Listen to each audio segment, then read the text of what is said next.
Alhamdulillahilladzi arsala rasulahu bil huda wa dinil haqqi liyudhhirahu 'alad dini kulli wa kafa billahi shahidan. Ashhadu an la ilaha illallah wahdahu la syarika lah wa ashhadu anna Muhammadan 'abduhu wa rasuluhu amma ba'du.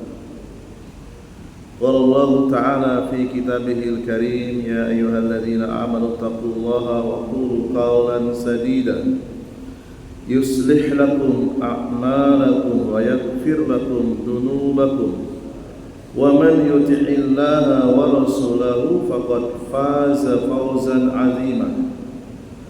Wa qala nabiyyu sallallahu alaihi wa ala alihi wasallam Inna Allah yubghidu kulla alimin bid dunya jahilin bil akhirati. Jemaah salat maghrib Masjid Muhammadiyah Al-Furqan rahimani wa rahimakumullah. Alhamdulillah Allah Jalla Jalaluhu masih memberikan kita kesempatan untuk memperbanyak amal saleh, dan di antara amal saleh yang sangat mulia di sisi Allah Subhanahu wa taala adalah mempelajari ilmu agama. Dan di antara cabang-cabang ilmu agama yaitu mempelajari sejarah Nabi Muhammad sallallahu alaihi wa ala alihi wasallam.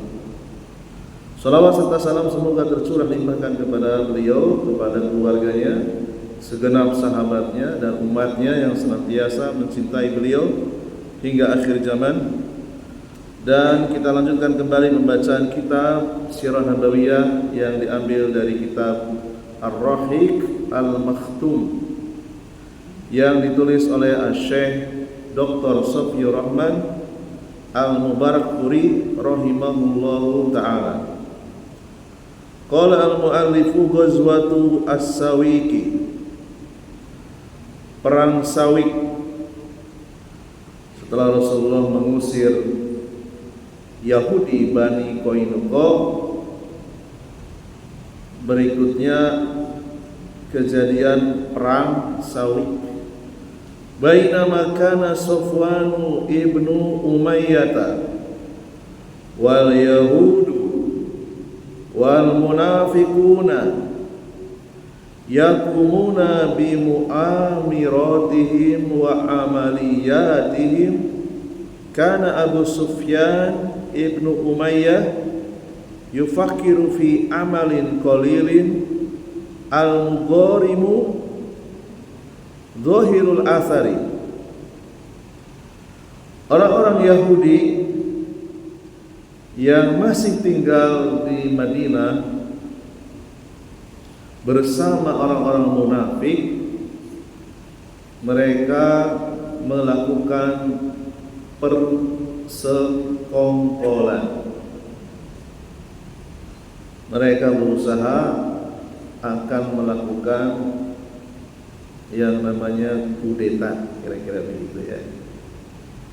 Karena bagaimanapun juga Abdullah bin Ubay bin Salul, seorang petinggi munafik yang ada di Madinah, itu masih bebas berkeliaran.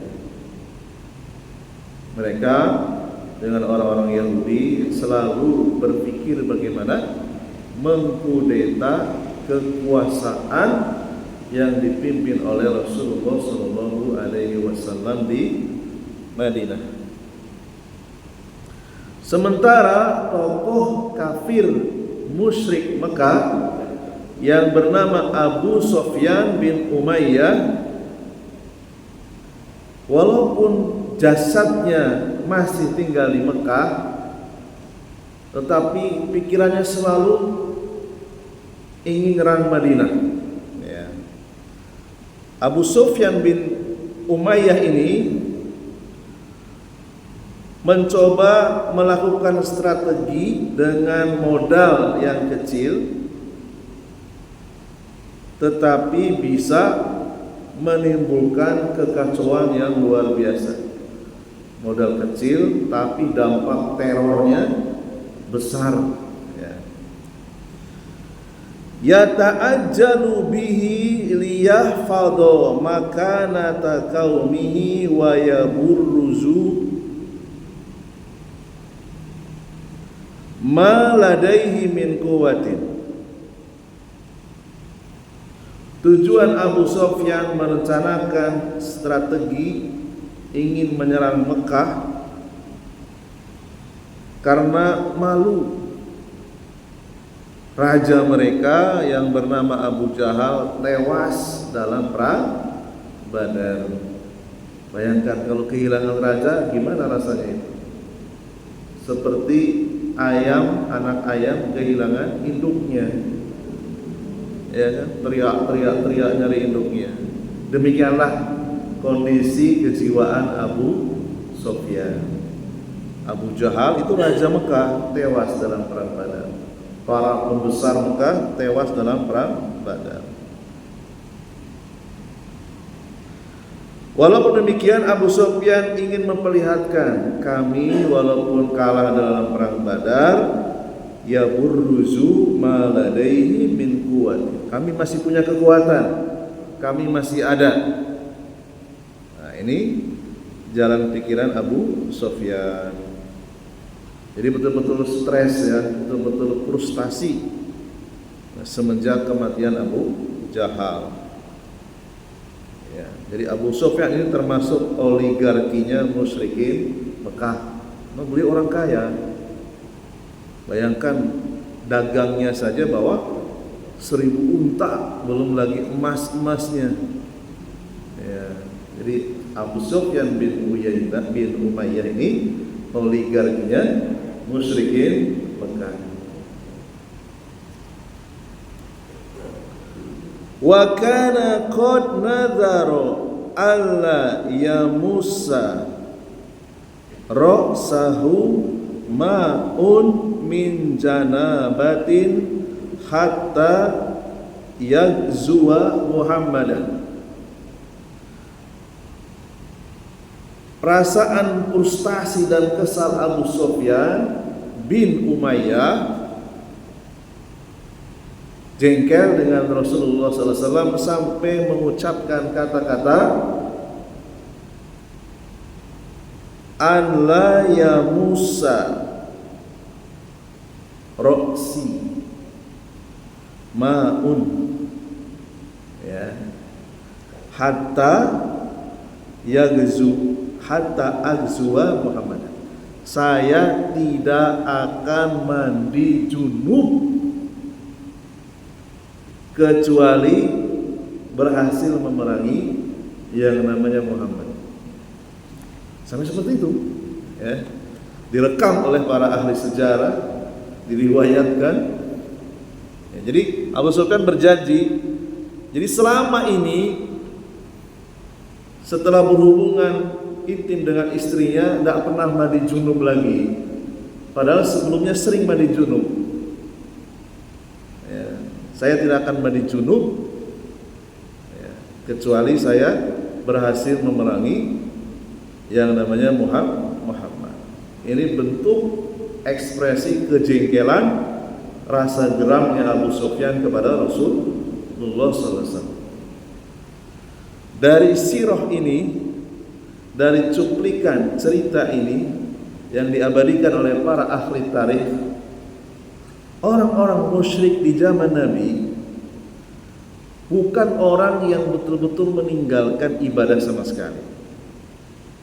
Orang musyrik sekarang kan betul-betul musyrik, sama sekali tidak ada amalan yang ada hubungannya dengan agama Islam. Kalau musyrik dulu di zaman Nabi itu masih suka melakukan amalan apa tadi? Menghilangkan hadas besar, yaitu mandi junub. Artinya mereka masih mengamalkan sebagian syariat Rasul sebelumnya.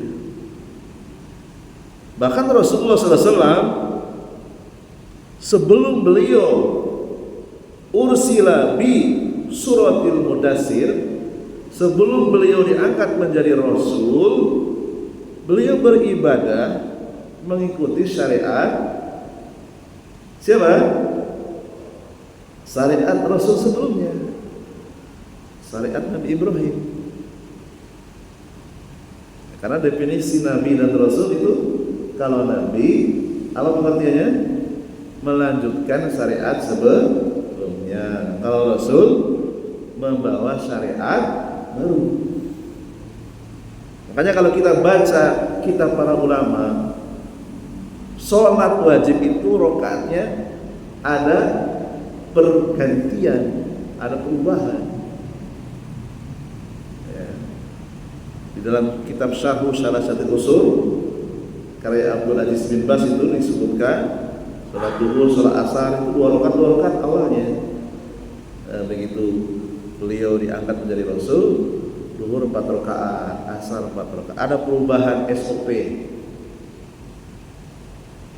Ya, terutama setelah mengalami Mi'raj. Walaupun sebagian orang-orang musyrik Mekah mereka masih mengamalkan syariat sebagaimana syariat yang dikerjakan oleh umat Islam, tidak dinilai sebagai ibadah, ya, karena hati mereka masih ada kotoran kesyirikan. Fa kharaja fi mi'atai raqibin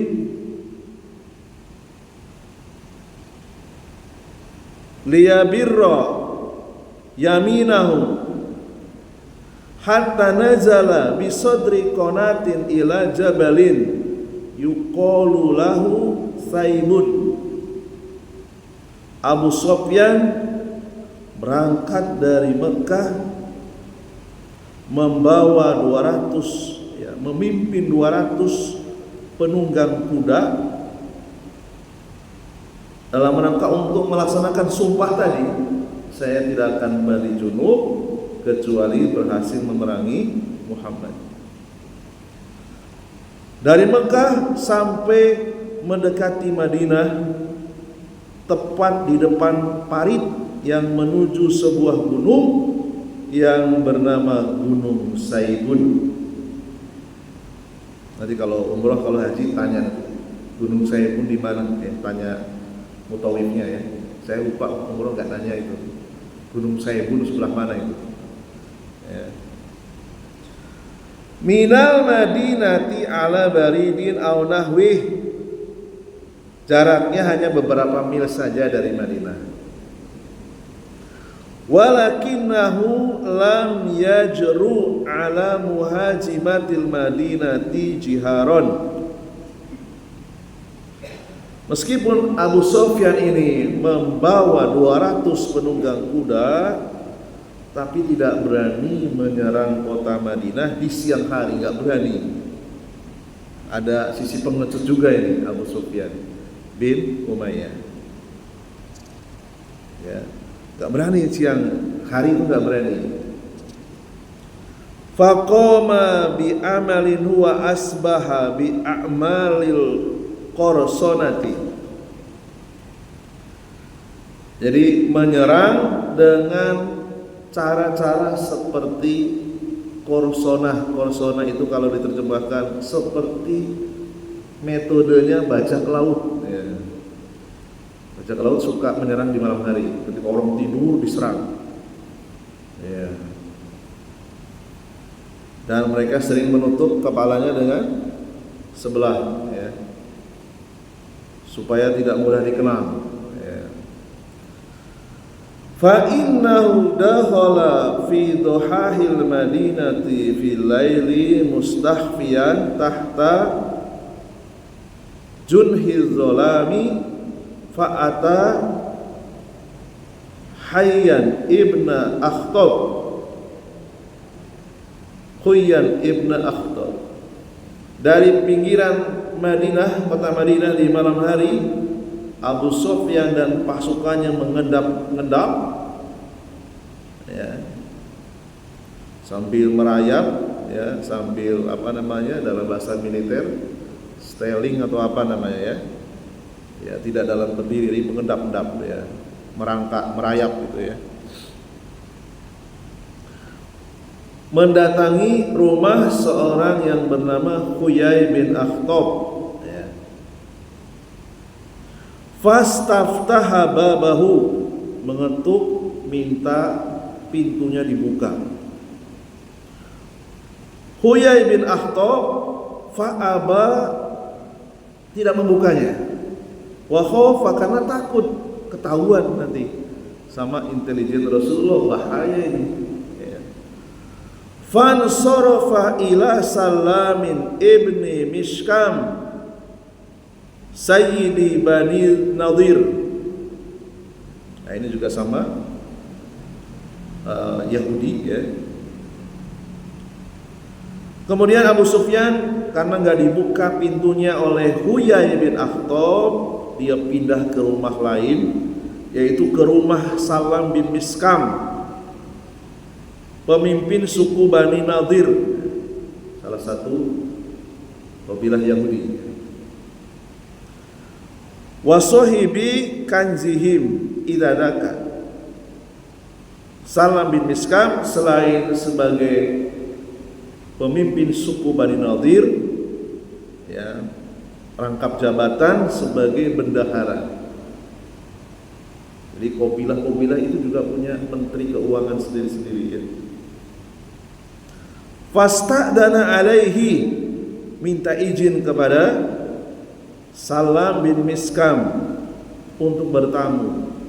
Fa'adina, Salam bin Miskam menerimanya. Faqarahu wa saqahul khamra ya. Kemudian melayani Abu Sufyan ya, karena mereka sama-sama kafir, sama-sama tahu ya, menuangkan khamr ya. Bertamu langsung dikasih khamr ya, seperti itulah gaya kalau orang musyrik ya. Kalau kita kan air putih ya, atau kopi, mereka langsung khamr ya. Bertamu dibuka langsung dikasih khamr. Wa batana lahu min khabarin nasi, lalu kemudian mengabarkan keadaan kondisi masyarakat Madinah. Summa kharaja Abu Sufyan fi aqibi lailatihi hatta ata ashabahu. Di akhir malam, berarti ini dini hari, Abu Sufyan menemui para pasukannya. Faba'atha mafrajatan minhum fa'agharat ala nahiyatin minal madinati yuqalu laha al-uraidu faqata'u wa ahraqu hunaka aswaron minan nakhli wa wajadu rajulan minal ansari wa halifan lahu fi hirsil lahuma faqataluhuma wa farru raji'ina ila Makkah. Abu Sufyan dari 200 pasukan penunggang kuda dikirim,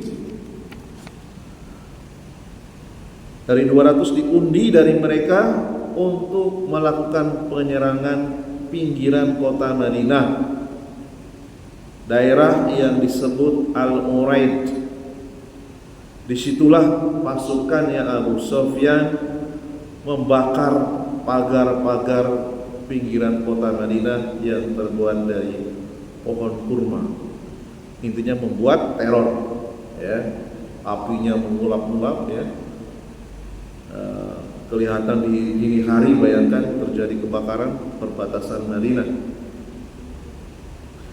Dan pasukan Abu Sufyan berjumpa dengan seorang laki-laki dari Ansor bersama rekan kerjanya sesama petani di ladang milik mereka, lalu membunuh keduanya.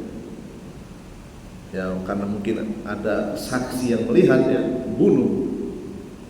Setelah itu Abu Sufyan dan 200 pasukannya lari kembali ke Mekah.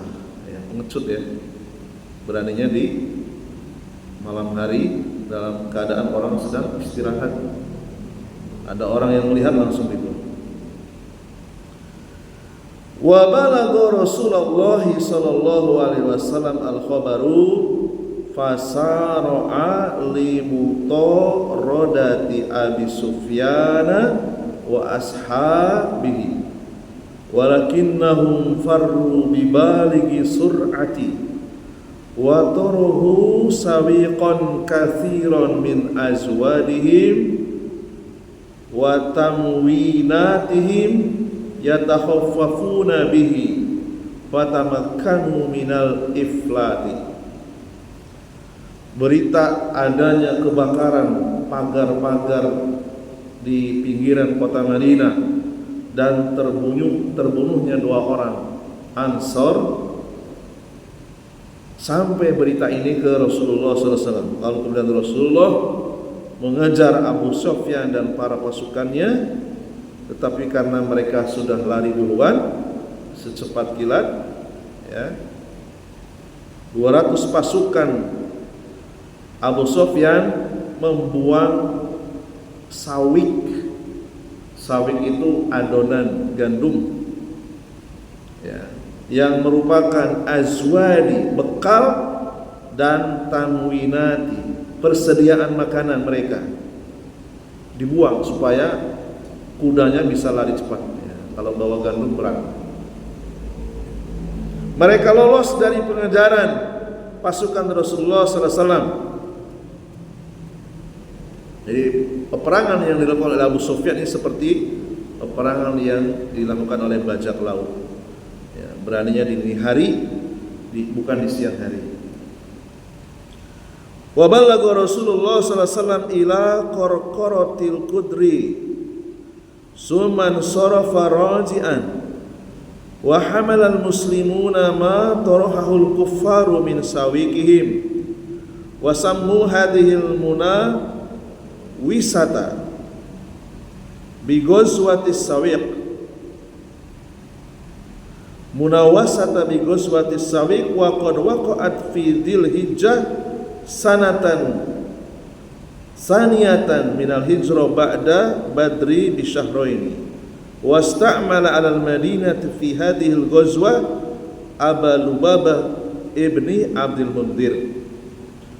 Rasulullah berusaha mengejar dengan pasukan beliau sampai daerah yang bernama Qarqarah al-Qudr, namun tidak ada satupun pasukan Abu Sufyan yang berhasil ditangkap, ya, karena mereka sudah lari duluan, ya, karena sudah jauh dari Madinah. Rasulullah kembali ke pusat kota Madinah.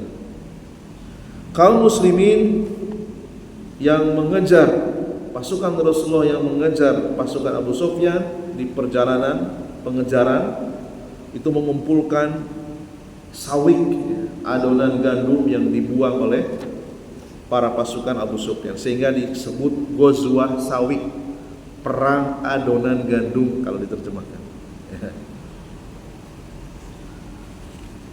Kejadian ini mengajarkan kepada kita fikih makanan, ya. Apa fikihnya?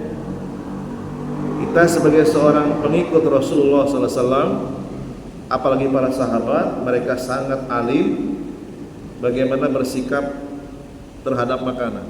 Walaupun makanan itu makanan orang kafir yang dibuang, selama makanan itu masih layak dimakan, hukumnya haram dibiarkan berserakan di jalanan, diambil, dimanfaatkan. Ya, tidak boleh dibiarkan, ya.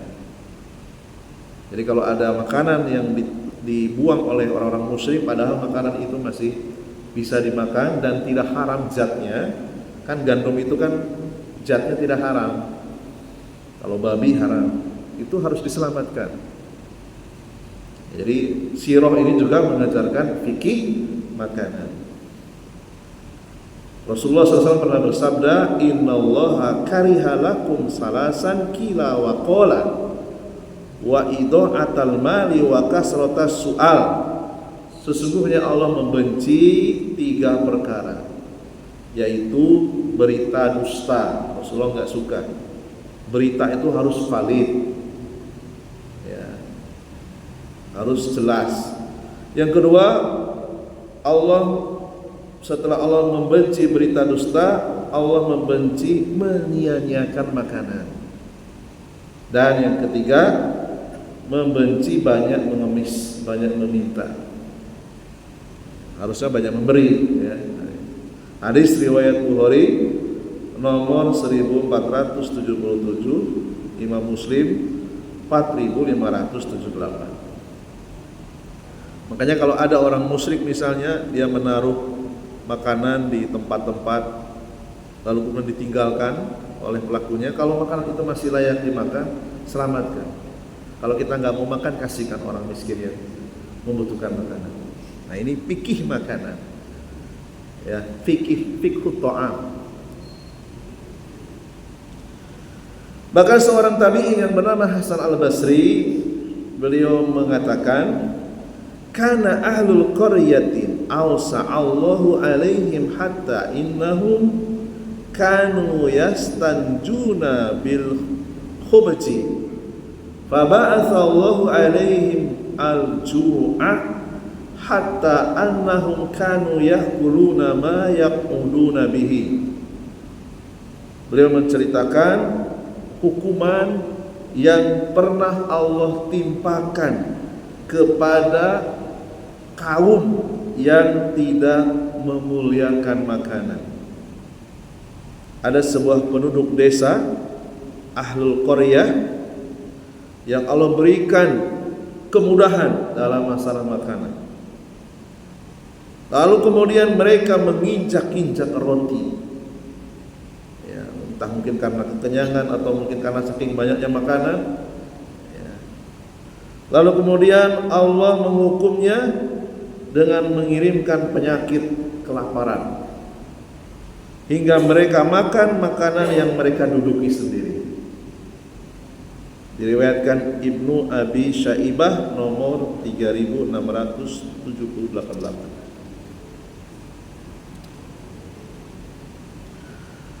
Kita kembali kepada perang Sawik tadi. Insiden atau pembunuhan terhadap dua penduduk Madinah, bahasa Arabnya Munah Sawatu, dinamakan perang Sawik, ya, karena sawik atau adonan gandum itu banyak dibuang oleh para pasukan Ibnu Abu Sufyan. Perang ini terjadi pada bulan Zulhijjah tahun 2 Hijriah, yaitu 2 bulan setelah perang Badar. Pada saat Rasulullah mengejar pasukan Abu Sufyan, Rasulullah memberikan tugas kepada Abu Lubabah bin Abdul Munzir sebagai wakil beliau di pusat kota Madinah. Jadi kalau beliau keluar gak mungkin kosong, harus ada yang gantikan. Jadi dalam sistem Islam itu fleksibel, ya. Ketika pimpinan negara berhalangan keluar, dia bisa mewakilkan kepada siapa saja yang dia kehendaki. Rasulullah sering berganti-ganti itu, ya. Beberapa sahabat disuruh untuk menggantikan posisi beliau, terutama untuk memimpin sholat 5 waktu, ya.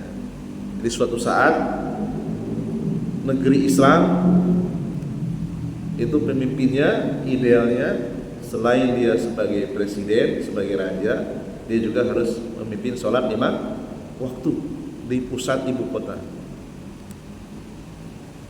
Jadi korban 2 orang Madinah akibat serangan pasukan Abu Sufyan sampai tewas. Rasulullah berusaha mengejar, ya, ini juga mengajarkan kepada kita nyawa seorang muslim, apalagi 2 orang, adalah lebih berharga dari apapun. Harus dibela. Walaupun sudah berusaha tidak berhasil, tetap tidak boleh diam. Rasulullah SAW bersabda, la zawalud dunya, hancurnya dunia ini, ahwanu 'alallahi, masih lebih ringan menurut Allah. Hancurnya dunia dan seisinya bagi Allah itu lebih ringan min qatli mu'minin bi ghairi haqqi, daripada terbunuhnya seorang mukmin tanpa hak. Ini dalil yang dikeluarkan Imam An-Nasa'i dan Imam Tirmidzi. Inilah yang menjadi pijakan kenapa para ulama terdahulu berhati-hati dalam berfatwa ketika penguasa itu melakukan kejahatan. Kira-kira fatwanya ini bisa menimbulkan jatuhnya korban atau tidak? Kekuasaan dengan nyawa seorang mukmin gak ada apa-apanya. Jangankan kekuasaan, dunia dan seisinya itu masih lebih ringan menurut pandangan Allah daripada terbunuhnya seorang mukmin. Sehingga para ulama terdahulu itu sangat berhati-hati ketika penguasa itu berbuat zalim, fatwanya itu betul-betul disaring. Jangan sampai ketika berfatwa menyebabkan hilangnya nyawa seorang muslim. Ya. Mereka mengamalkan hadis ini.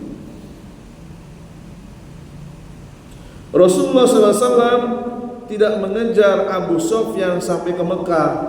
Tentu ada perhitungan untung ruginya, ada kalkulasi maslahat dan madorotnya.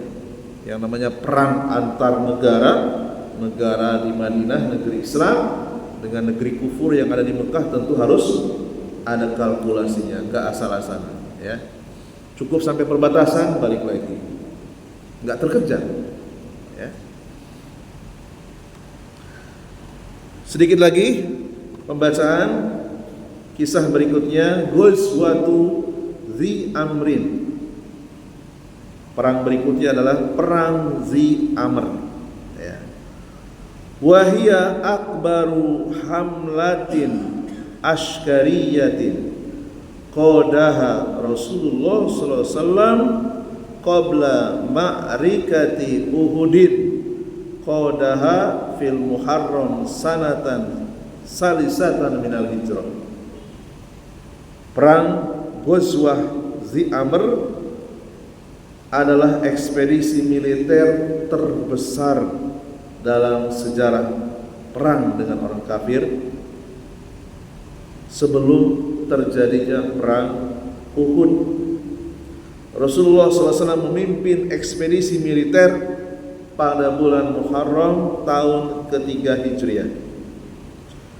Wasababuha anna istihbaratil madinati naqalat ila Rasulillah sallallahu alaihi wasallam anna jam'an kabiron min bani Sa'labata wa maharibi tajamma'u yuriduna al-igarata ala atrafil madinati, panadiba Rasulullah SAW al-muslimina wa kharaja fi 450 muqatilan ma baina raqibin wa rajulin wastakhlafa 'ala al-madinati Utsman ibn Affan.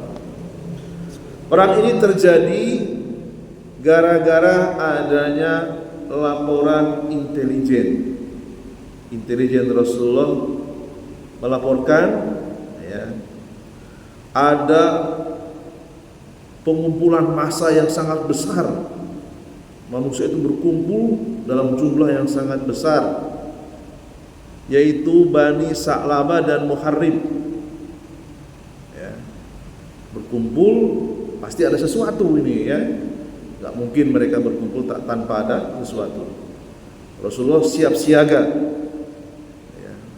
Berangkatlah beliau dengan 450 prajurit, ya, terdiri dari penunggang kuda dan pejalan kaki. Gak semua militer Rasulullah SAW itu kaya. Ada yang mampunya dengan kuda, ada yang gak mampu dengan jalan kaki. Ya.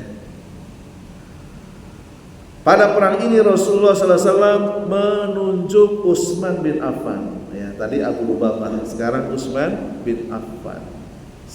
Menunjuk sebagai penguasa sementara di pusat kota Madinah.